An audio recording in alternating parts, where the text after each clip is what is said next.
My name is Dorothy Harris. I served as a nurse in the military.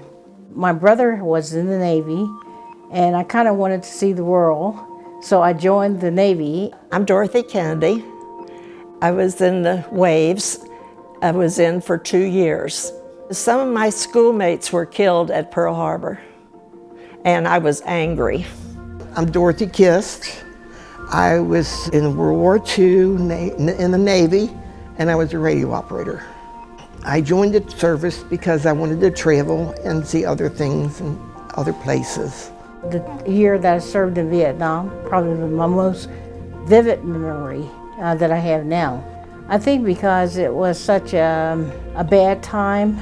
It was very rough life. We didn't have lots of amenities that we have here in the States. Also taking care of the soldiers, remembering the young guys that came in that were wounded. When I went to Miami University to radio school, we trained. In fact, we learned how to make a radio out of stone, a paper clip, and a rubber band. And believe it or not, when we got that finished, you could hear code.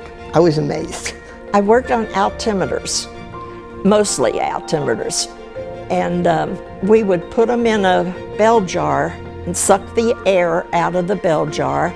That meant that the instrument was going higher up in the air.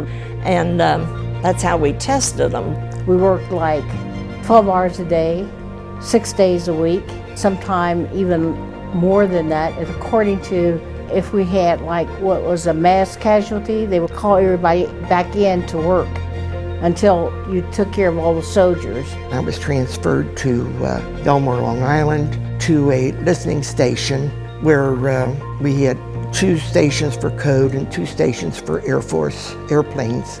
And we took whatever came off of those radio stations, trying to know what was in the Atlantic, the submarines, the ships, the airplanes that were flying over, to make sure that they were ours and not somebody else's. And whatever we typed at the time was sent to DC, and they broke the code. I am very pleased to be going on the honor flight. I'm looking forward to it, to meeting the other ladies and talk to them about their experiences, especially if they were in earlier wars. I always wanted to go to the memorial, and when they told me that they had this flight and that's where we were going, I wanted to go. I really feel honored and great that this is happening, and it's a special privilege as far as I'm concerned.